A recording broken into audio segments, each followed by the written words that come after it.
Bom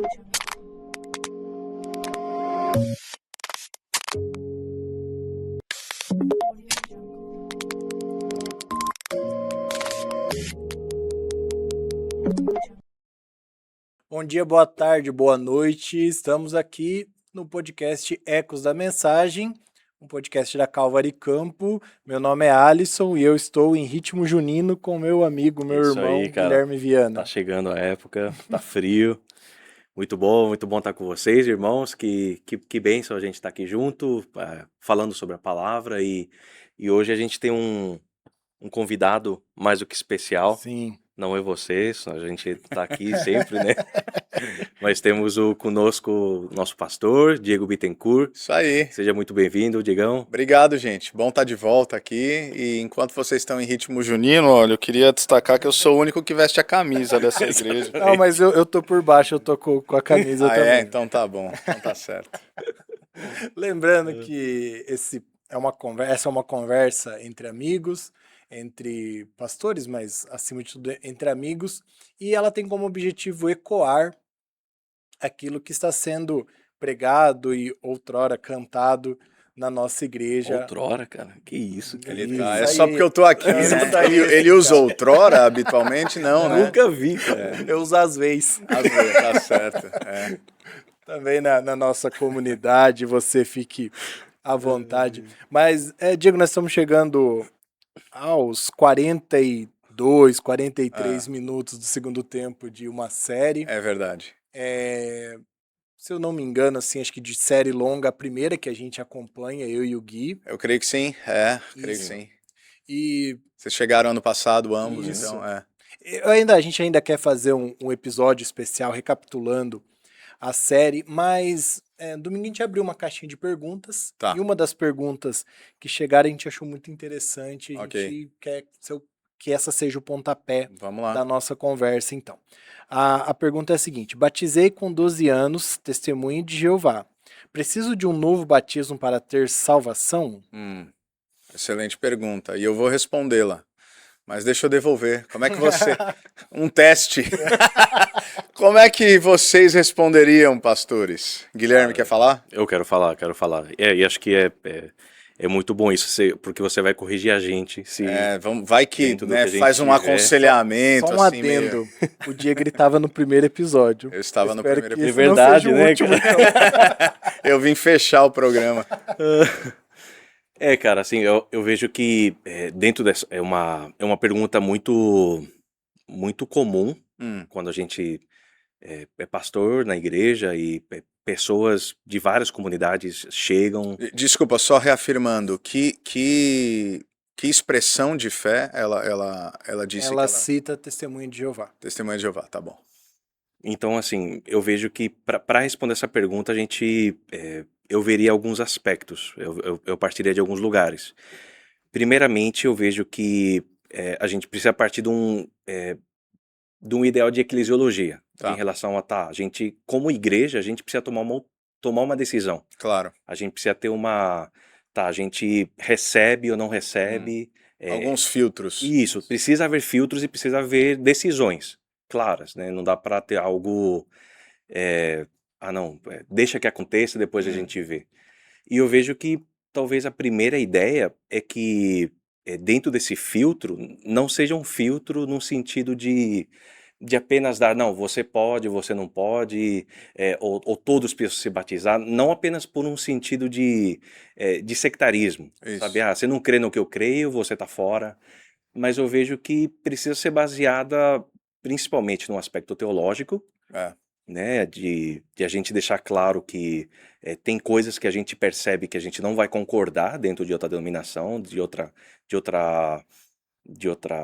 assim, igreja que vai enxergar talvez alguns aspectos em relação a ideias trinitárias, que a gente não vai concordar, que a gente percebe que é algo perigoso. E talvez eu colocaria de forma muito forte um ideal pastoral dentro disso.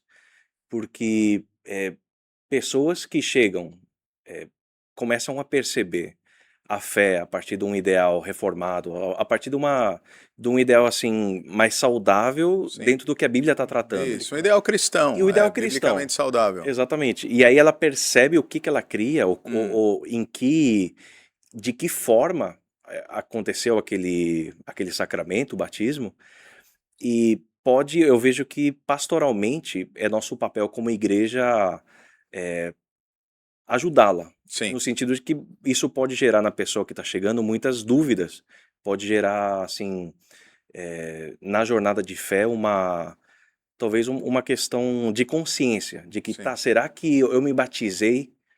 Será que esse batismo foi certo?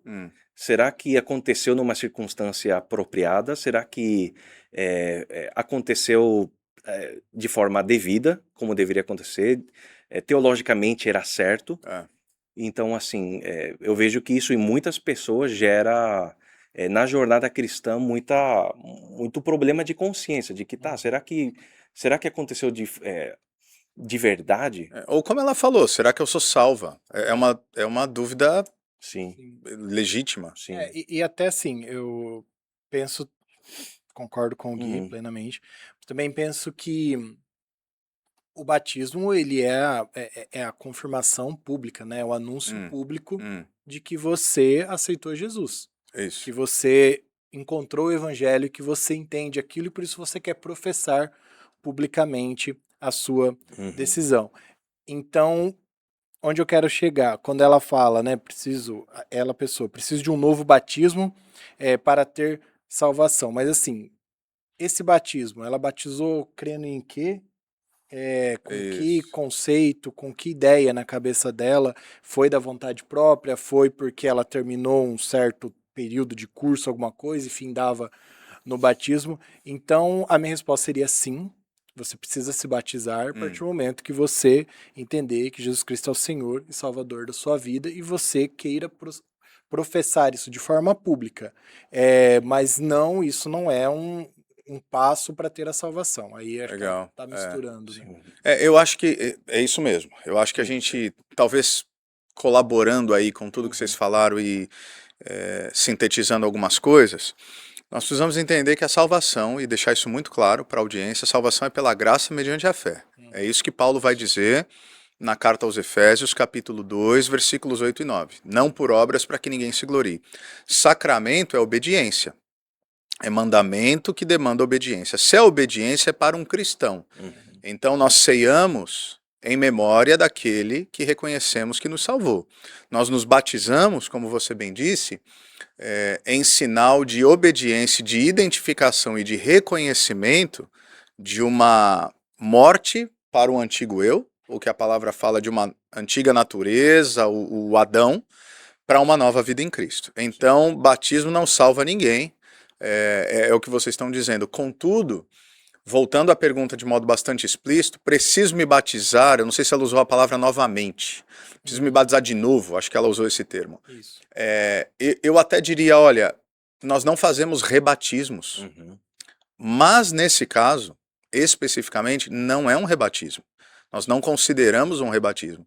Então talvez eu diria para essa irmã, olha, o simples fato de você questionar-se, isso já obviamente denota alguma confusão, alguma dúvida, e essa dúvida, no caso dela, eu não sei quem é, mas pensando na questão do ambiente religioso, essa dúvida é legítima, então a resposta é essa mesmo.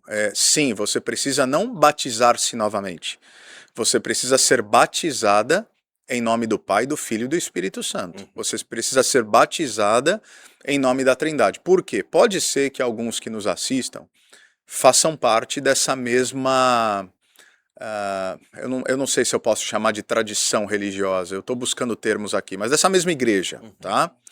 E eu quero ser profundamente respeitoso com aqueles que expressam sua fé a partir desse ambiente em específico. Contudo, o meu respeito e minha cordialidade não podem vir à frente da minha sinceridade enquanto pastor, enquanto teólogo público. O que eu estou tentando dizer com muita educação? Testemunhas de Jeová se enquadram naquilo que nós reconhecemos como uma seita religiosa. Alguns chamam de seitas cristãs. O que é isso? São igrejas que, para eles se identificam como cristãos. Mas é o que o Gui falou no início, eles estão fora do credo apostólico. Eles estão fora de todas as confissões que foram definidas não pela Calvary, não pela presbiteriana, não pela batista, não pela luterana. Séculos e séculos e séculos de história e de tradição cristã que geraram, para a gente reduzir bastante, o próprio credo apostólico. É crer em Deus, crer em Jesus Cristo, crer no Espírito Santo, crer na igreja. E não é só crer como quem acredita que existe. Mas há uma confissão ali muito específica que, por exemplo, os testemunhas de Jeová não creem. E por isso não são considerados, não por nós, mas não são considerados pela cristandade ou pelo evangelicalismo, pela tradição protestante, pela igreja cristã, eles não são considerados uma igreja legítima, biblicamente saudável. Por quê? Entre outras coisas. Porque eles creem, por exemplo, que Jesus foi criado. Isso é um problema sério. Isso é uma heresia. Não é apenas uma distorção de compreensão, não é uma interpretação secundária das Sagradas Escrituras, é mexer na divindade de Cristo, coisa que não se mexe. Então ele não é menos. Ah, você crê que ele é filho de Deus? Não, eu creio que ele é filho de Deus. Tá, mas você crê que ele é Deus? Igual, substância, Sempre natureza, esteve pré-existente, eterno. Ah, nós cremos que ele é filho. Isso é outra coisa. Ele é Deus Filho.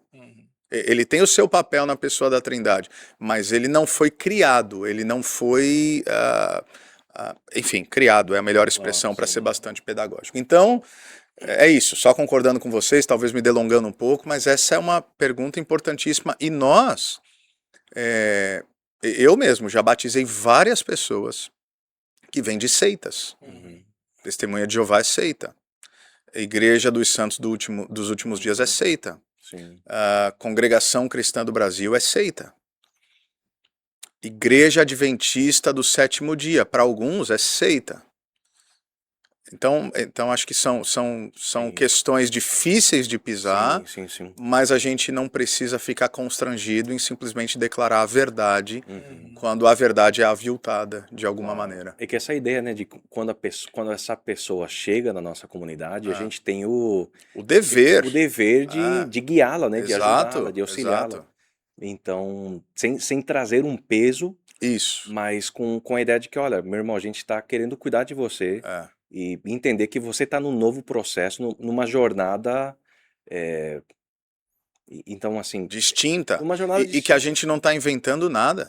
A gente só está voltando para as escrituras, para a tradição, para as confissões, para aquilo que é ponto passivo, inegociável, em quase 2000 anos de história cristã. Não é o que a Calvary crê, é quais são as bases da fé cristã, isso é fundamental. É até importante a gente pontuar que, por exemplo, nós temos irmãos de tradições diferentes. Isso. Batistas, Isso. Os luteranos, a própria igreja metodista, da onde eu vim, Sim. e tantas outras. Carismáticos, pentecostais, pentecostais históricos, clássicos, outros tipos de pentecostais. Que às vezes nós temos ali uma diferença ou outra, mas Isso. nada assim que fere o evangelho. O cerne do evangelho. É isso a aí. trindade, né? Então, assim, são situações diferentes. Isso. Por exemplo, uma pessoa que vem de uma igreja batista, a gente vai recebê-la como membro. É isso aí, é irmão em Cristo, tá tudo certo. Tá tudo certo. Então, acho que é importante a gente diferenciar, senão daqui a pouco alguém pode falar, então todo mundo que chega aí, vocês vão... Não, de maneira alguma. Então, nós estamos definindo bem, é importante você falar isso, existem coisas que estão fora... do mínimo comum. Tem limites, né? Existem limites claros. Né? Você não pode crer em qualquer coisa e dizer-se cristão. Agora, existem questões que a gente chama de doutrinas secundárias. Não é porque elas não sejam importantes. Secundária não é no sentido de desimportante. É secundária porque não é prioritária a fé evangélica no seu cerne. Então, por exemplo, você citou, só para elencar aqui, batiza como? né? Joga água, pinga, É o cara na água ou é água no cara? Entendeu? pouco é muito. É pouco é muito, é aspersão, é imersão, o que é? Criança, batiza ou dedica? Essas questões não são questões essenciais à fé cristã. São questões interpretativas. Por exemplo, a maneira como nós conduzimos os nossos cultos naquilo que alguns vão chamar de experiências com o Espírito Santo. Os nossos irmãos carismáticos e os nossos irmãos pentecostais, eles parecem ter uma predileção um pouco maior pela profusão dos dons em atuação no culto. Se você for num culto nosso, ou de igrejas tradicionais, históricas, você não vai ver o pessoal falando em diferentes línguas, idiomas e profecias. Não, você vai ter um ambiente Exposição da palavra. à disposição da palavra. Nós entendemos que a profecia maior, ela é evidenciada através do ensino da palavra de Deus. É Deus falando, é a sua voz profética. Agora, isso nos muda no que diz respeito ao cerne da fé cristã? De maneira alguma. Então é importante fazer essa diferenciação mesmo. Não, e isso não quer dizer que não há ação do Espírito. De maneira alguma. São ênfases e expressões distintas. Muito bom. E, bom, a gente tem Começou tranquilo, né? Super Não, tranquilo, daqui né? pra frente.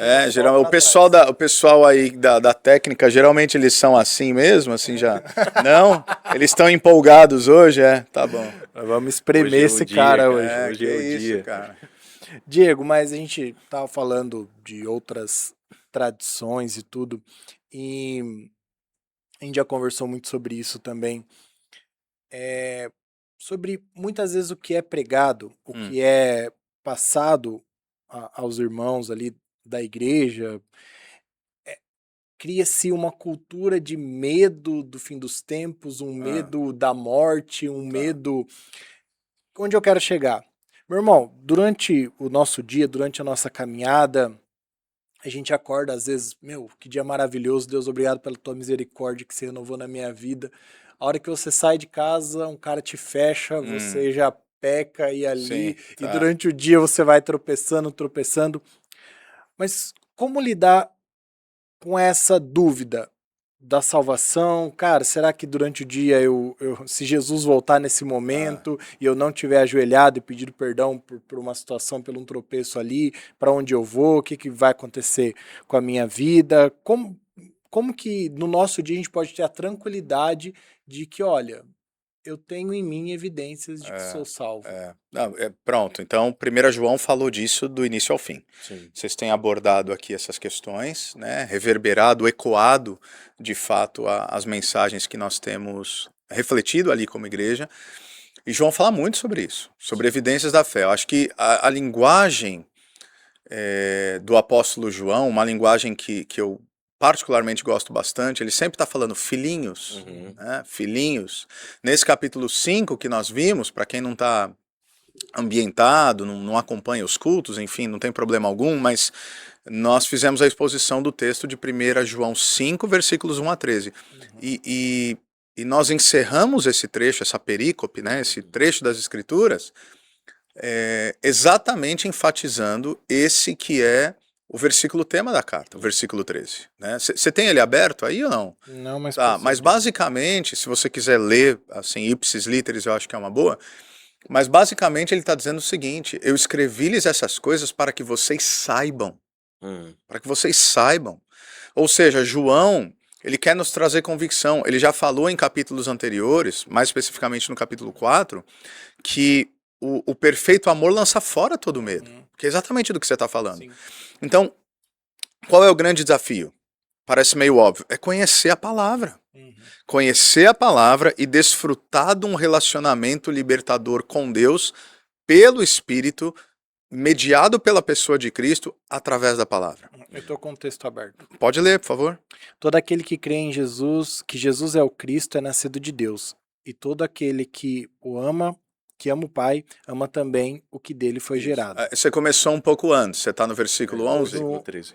Perdão. Tá. 13. Escrevi essas coisas a vocês que creem no nome do Filho de Deus, para que saibam que tem a vida eterna. Pronto, então olha só, ele está falando, igreja, vocês, crentes, cristãos, aqueles que creem no nome do Filho de Deus, para que vocês saibam, repete para a gente, por favor. Para que vocês, saibam que tem a vida eterna. Então, você quer maior certeza do que essa?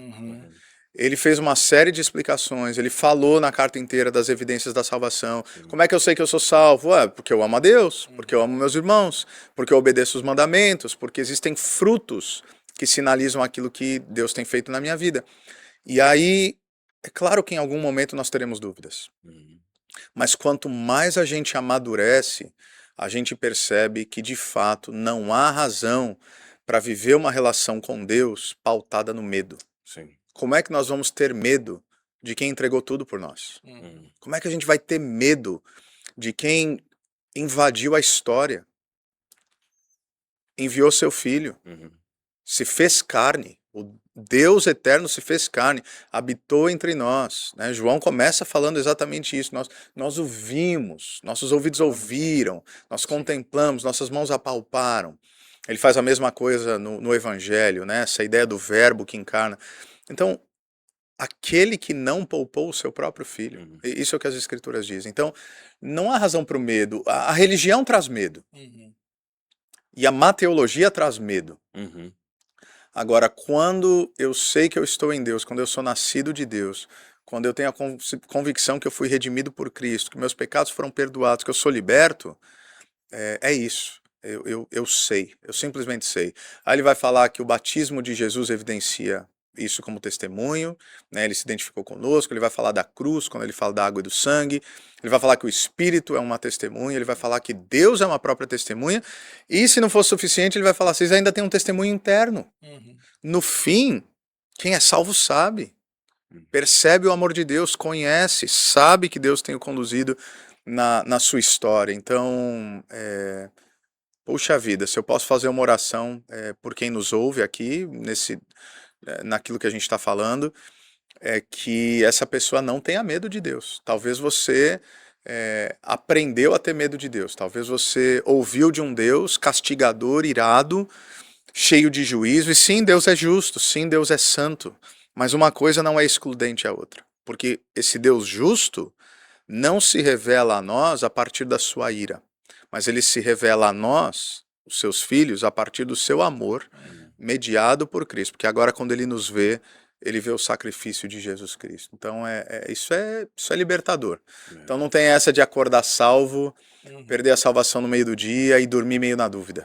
É que envolve um pouco disso, né? De a gente, muitas vezes, a gente é levado pelos nossos sentimentos. Claro, claro. Sentimento porque, assim, queira ou não queira, esse processo de graça nos deixa, ao mesmo tempo que nos deixa muito seguros, Sim. nos deixa muito vulneráveis em relação a um sistema que perpetua esse sentimento de automerecimento. Sim, eu tenho que meritocrático, meritocrático. lógico, Eu tudo tenho na que vida. merecer, aí de repente eu deixei de merecer porque eu fiz isso, eu não mereço. Então, ao mesmo tempo que é muito bom, nos deixa vulneráveis. É porque nada na vida é de graça, nada, absolutamente nada. E a vida é assim mesmo. Sim. E existem elementos, inclusive na caminhada cristã, que falam de realidades e consequências. Tudo que o homem plantar, ele também ceifará, colherá. Mas na salvação é pura graça. Sim. E aí eu sei, porque sempre que eu falo disso, que é o evangelho da graça, alguém desavisado vai ouvir e vai falar, mas você está dizendo... Não, eu estou dizendo o que eu estou dizendo, não o que você acha que eu vou dizer. O que eu estou dizendo? Que você não pode fazer nada para ser salvo, você estava morto espiritualmente. Efésios capítulo 2, versículos 1 a 4. Todavia Deus, que é rico em misericórdia, nos amou com seu grande amor. Pois bem, e agora? Agora é o que João está dizendo. Agora há evidências da salvação, mas a ordem é primordial. É fundamental. Primeiro eu sou salvo, depois ele me ensina a viver. Se eu inverter essa lógica, mas como é que pode, pastor? Tem que viver. você só vai conseguir viver de uma maneira agradável a Deus depois que ele te salvar. Uhum. Depois que o Espírito Santo habitar em você. Sim. É por isso que é uma loucura querer impor sobre o mundo valores que são caros a nós cristãos. E não é porque esses valores não sejam bons, e porque o mundo não seria melhor se eles fossem pautados nesse valor, mas é uma loucura achar que alguém que não está nem aí para Deus, e que não tem um relacionamento com Ele, que não tem em si o Espírito Santo, que vive por uma outra cosmovisão, vai olhar e dizer, ah, tá bom, eu concordo com tudo que vocês dizem. Sim. Ele está morto espiritualmente. Uhum. Ele está completamente alienado da vontade de Deus. Então, primeiro, ele nos salva. Depois, ele nos ensina a viver. E aí, uma outra pergunta. Mas então eu não perco a salvação? Então, aí a gente fica num loop infinito. Uhum. Mas eu responderia o seguinte. Se você se salvou, com certeza, aí você vai perder mesmo. Se é pelo mérito, você vai perder todo dia. Sim. E vai viver miseravelmente, espiritualmente falando. Mas, se a salvação foi concedida por Deus mediante Cristo, é o próprio Jesus que vai dizer em João 10 que a gente está na mão dele e de lá ninguém arranca. Uhum. Ele é o garantidor da nossa salvação. Ele é o autor e o consumador da nossa fé. Sim. Ele é fiel para cumprir. Ele é fiel para completar tudo. Sim. Até o dia de Que Cristo entra a Jesus. questão da confiança, né? É. Porque assim, no momento que eu creio na palavra, eu confio Exato. que Deus não está mentindo. É. Porque eu acho que esse é um ponto também complexo, né? Que se eu duvido, será que eu tô salvo ou não? É como se eu estivesse chamando Deus de mentiroso. João fala exatamente isso. Ele fala, e Deus falando, mas filho, assim, se eu prometi e eu nunca menti, por que agora você não está querendo? É como se Deus estivesse falando, então você está dizendo que minha palavra e meu caráter não são suficientes para você. É pesado, mas é isso. Mas tem um outro aspecto, o nosso orgulho. Que, como você disse, parece bom demais para ser verdade. Sim. E eu preciso merecer, eu preciso ser bom, eu preciso conquistar, eu preciso... Eu quero ter uma garantia, né? E aí Deus vai falar, no seu melhor dia, ainda é insuficiente. Uhum. Não é essa imagem que Isaías usa, o profeta do Antigo Testamento? As suas obras de justiça são como trapos de imundície. Eu não vou explicar exatamente o que é trapos de imundície, mas o pessoal pode dar um Google depois. Uhum.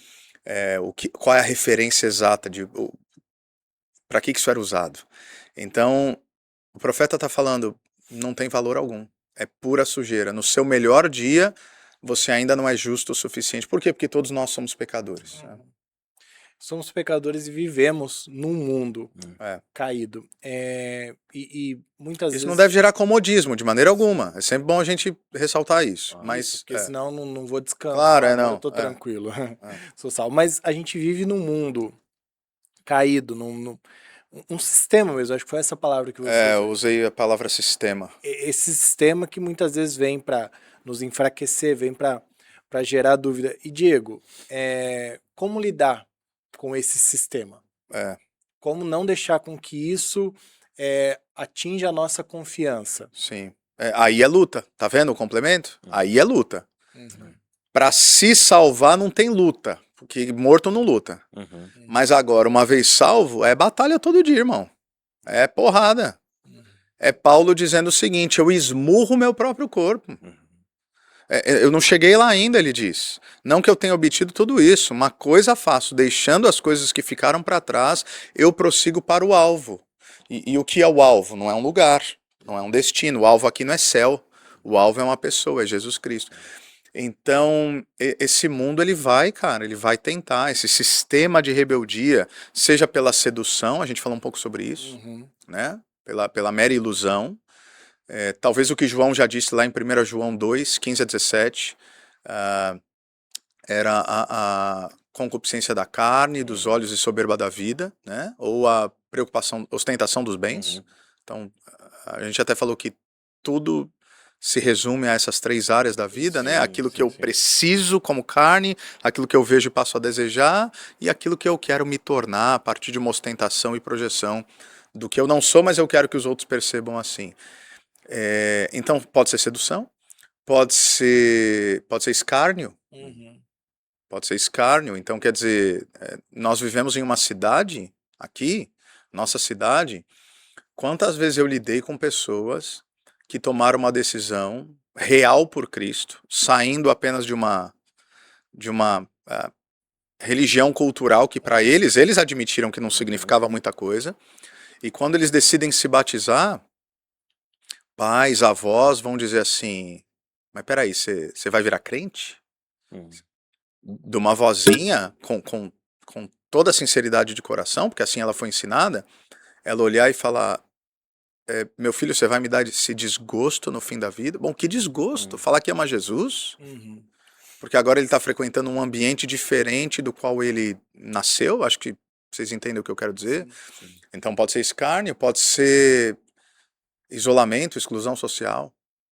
O fato de você professar uma fé em Jesus e viver valores coerentes com o reino podem te trazer problema. Alisson, faz tal coisa aí e você é pago para isso. Não, mas como assim? Mas isso não é verdade. Bom, mas faça, eu tô mandando você fazer. Então, você preserva o emprego ou preserva a consciência? Ser cristão de verdade pode te gerar problemas. Pode ser perseguição cultural. Nós vivemos em uma cultura onde, curiosamente e de modo cada vez mais acentuado, os cristãos estão sendo culturalmente hostilizados, inclusive no nosso país, recebendo rótulos que não fazem jus à fé cristã. Claro, infelizmente tem alguns irmãos que dão um péssimo testemunho e não ajudam, Sim. mas não fazem jus àquilo que é a nossa fé.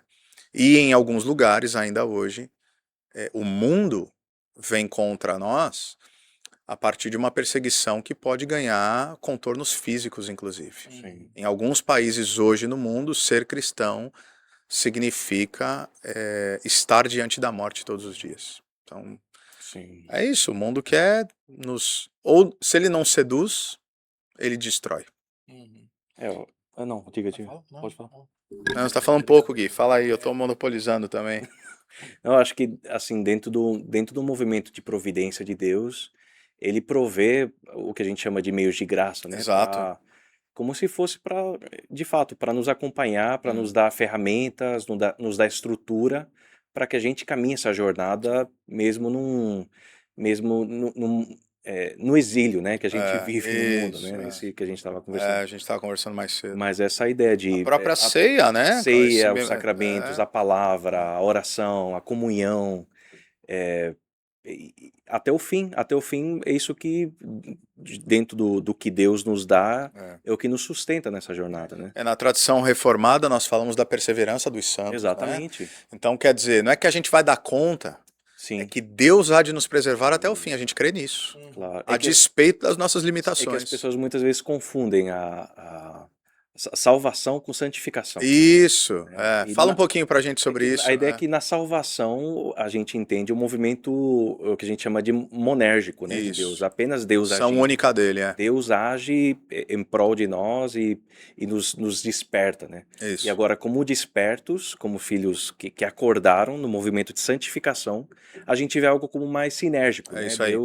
Deus age em nós, Deus nos dá as ferramentas, nos dá força, mas a gente tem responsabilidades. Exato. Há escolhas, há intenções, é isso então, mesmo. aí tem santificação. Então, você errar no processo de santificação, você entende que você precisa voltar, mas não implica na sua salvação. Isso. Para o apóstolo Paulo, justificação é posicional. Né? Então, tendo sido, pois, justificados, temos paz com Deus. É isso que ele vai falar aos romanos. Mas a santificação é um processo diário. Sim. Então, é exatamente isso. Justificação é o que Deus fez. Santificação é o que ele está fazendo em mim e é o que, em alguma forma misteriosa, que a gente não compreende plenamente, mas eu estou também permitindo que ele assim o faça e respondendo à ação dele. Santificação é isso. E aí é um esforço nosso. Com certeza, com certeza. Demanda obediência, escolha de fazer aquilo que cabe a nós. Não, talvez eu abriria um leque aqui, mas a gente não Abre tem o leque muito aí, tempo. ó, não sei quanto tempo, Mas tá quase. Vamos lá. E entender também que mesmo nesse mundo caído, nós temos uma missão de Deus a qual somos parte. Também, que é demonstrar o amor dele, ir atrás dos perdidos. E até nesse ponto, eu estava ouvindo ontem um podcast de um evangelista lá, esses caras meio malucos que saem no meio das praças aí pregando e tal. E achei Meio maluco no sentido de ousado. ousado, isso que eu quis Tá, dizer. achei que você... Não. Não, Isso que não eu de quis forma dizer. Pareceu, não pareceu? Não, ele veio esses Sim, caras sim. meio doidos, assim, Vai pra por rua, Cristo, por megafone, Jesus, né? isso. E aí achei interessante que ele falou que ele tava num embate com uma pessoa, e essa pessoa tava falando assim, não, mas se Deus existe, então por que que a fome, por que que a morte, por que que... Aí ele só virou e falou assim, viu? Você também anseia por uma natureza, um mundo Olha redimido. aí, Você é isso também anseia aí. pela volta Esse do mundo nosso incomoda Salvador. demais. É entender isso também. Nós estamos aqui não só...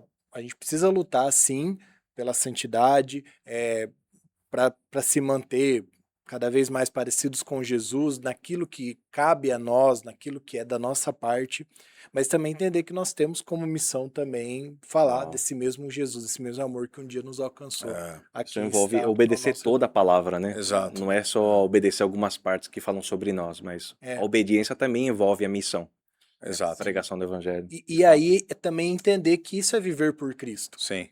Então nós estamos falando aqui do sacrifício de Jesus, nós estamos falando de diversos assuntos de uma vida cristã, mas uma vida cristã também envolve você doar a sua vida por Cristo. E aí, Diego, de uma forma emocionante, você trouxe a história de Policarpo Pois é. no final do sermão. Mas é isso, é o que que Paulo vai dizer. No viver com Cristo, o morrer é lucro. É isso aí. É essa certeza de que sim, eu sou salvo e a partir do momento que eu partir daqui eu estarei com o meu Salvador. Né? Exato. Você citou Policarpo, né? Para quem não está muito situado, foi um cristão, um pastor do século II. Né? Ele foi martirizado ali um pouco, acho que 140, 145 depois de Cristo, alguma coisa assim, por ali. E ele tinha 86 anos quando ele foi preso. E numa audiência ali com o procônsul, aquele homem diz para esse senhor, né? Nega Jesus, acende um incenso para César, reconheça que ele é divino e não esse Jesus aí que você segue. E aí, resumindo muito, porque a história é detalhada, mas ele fala assim, por 86 anos eu tenho servido ao meu Senhor e ele jamais me falhou. Como poderia eu gerar agora tamanha afronta contra o meu rei e o meu Salvador? Aí a história avança e como depois de várias tentativas de dissuadi-lo, aquele procônsul vira para Policarpo e fala, eu vou te mandar para a fogueira, eu vou te queimar vivo. Ele fala assim, você fala de mim, ou você fala comigo acerca de um fogo que queima e logo se apaga. Mas você ignora o fato do fogo divino da justiça vindoura que virá sobre todos aqueles que são ímpios e se rebelam contra Deus. O que ele está dizendo é, cara, me queima. Que mal você pode me fazer?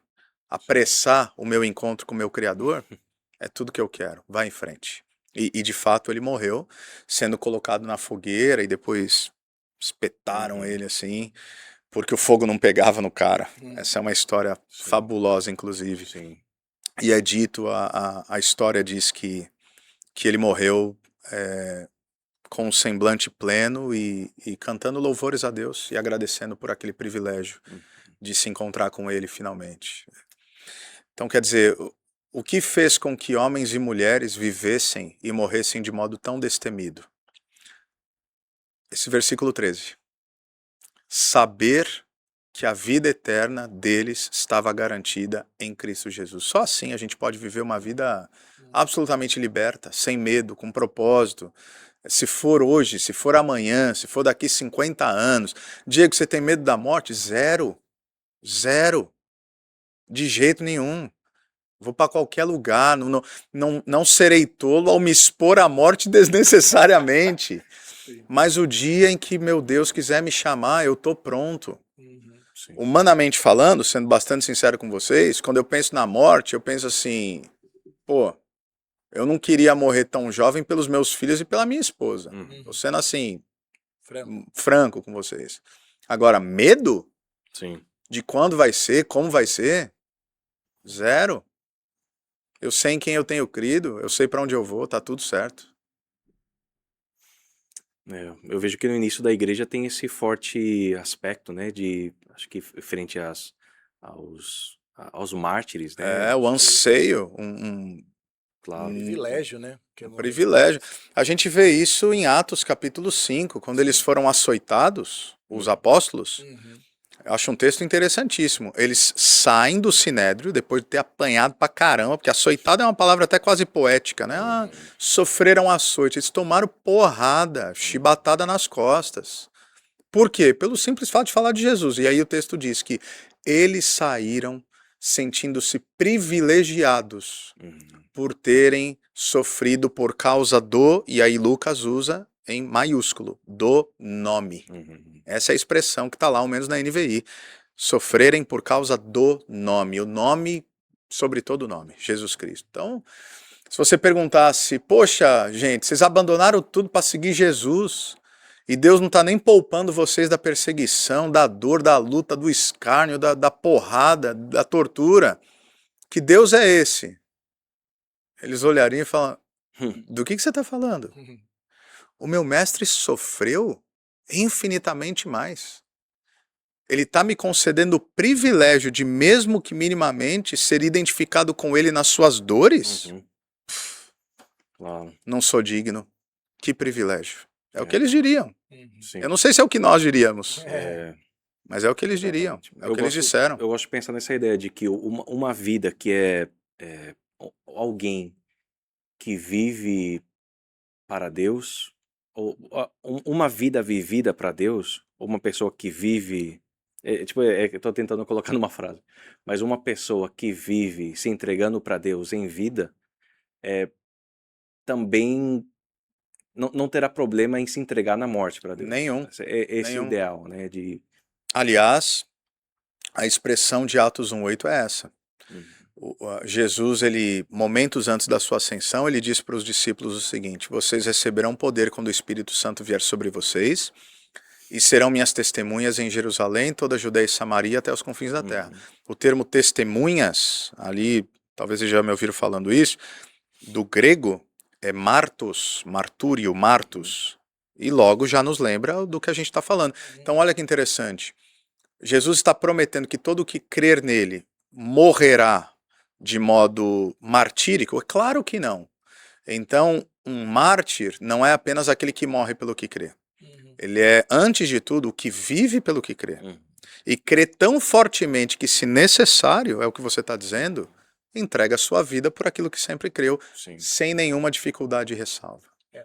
Não é sobre morrer, mas por Cristo, mas é sobre viver. É viver, viver. E se vocês me permitem, eu acho que, puxa vida, essa é uma reflexão a começar de mim. Eu não planejei que a gente ia para esse caminho na conversa, mas o quanto dessa fé destemida e vivida em todas as áreas da vida se assemelha à nossa experiência de fé no nosso cotidiano. Eu não estou aqui para julgar ninguém, para acusar ninguém, eu estou primeiramente para olhar para a palavra como espelho da minha própria vida. Será que é isso que eu tenho vivido? Será que eu me ofendo facilmente com as pessoas? Será que eu sou compelido a retribuir quando me fazem mal ou sou compelido a amar? Será que no trânsito eu fico no veneno com a turma? Eu fico. Se tem uma coisa que mexe comigo é trânsito. Eu não falo nada para ninguém. Porque eu sou cristão, porque eu sou pastor, porque a turma me conhece aqui, a pegar mal. Mas por dentro eu sei o que eu penso. Do cara que entra sem dar certo. Eu penso. Mas de fato. Então, eu tô falando de coisas pequenas, mas sei lá. Eu acho que os cristãos, vários cristãos, têm que reaprender o que é o evangelho nos dias de hoje. Que não é frequentar um ambiente religioso, não é me relacionar apenas com quem eu simpatizo, não é me relacionar com a pessoa que vota no mesmo candidato que eu voto. Olha que loucura que a gente chegou. Eu tenho minhas predileções, eu tenho minha consciência política, mas eu vou filtrar as relações e mediá-las, sobretudo dentro da experiência de fé. Por esse tipo de escolha? O povo está adoecido. E vai falar disso pra tu ver. É capaz de tomar hate ainda. É. Isso não é evangelho, não. Não é evangelho. Então a gente tá com dificuldade de entender o evangelho. O quanto dos princípios do mundo tem entrado Pois é, ué. na nossa vida, né? Como a gente interpreta a vida cristã. É. Bom, acho que chegamos. Pesou o Depois dessa clima, né? Não pedrada, sei, é. a gente vai ter que dormir com essa. Tá Acho que a bom. gente chega então assunto- ao final aí. A gente poderia ficar aqui Faz mais o apelo tempão já, ué. conversando. Se você, ao ouvir tudo isso, É, mas, né, a gente brinca, mas Claro. se de alguma forma, cara, de repente, você tá em dúvida. E aí, será que eu sou salvo? boa. Ou de repente você se vê numa situação, cara, parece que tudo que eu construí dentro da minha experiência com Deus, de repente você está vendo ir por água abaixo, ou não era uma base sólida.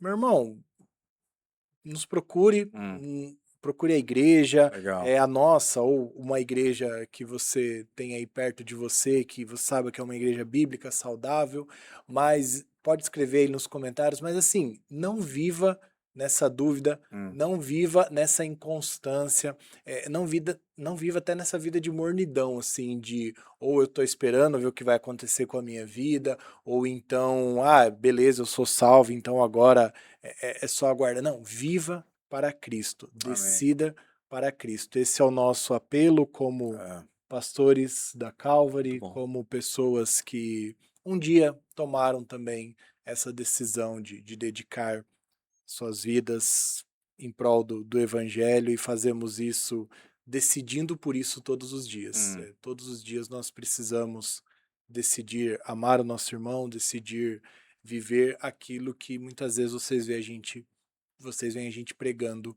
também. Gui, Apoio. é isso? Voto com o relator. Voto.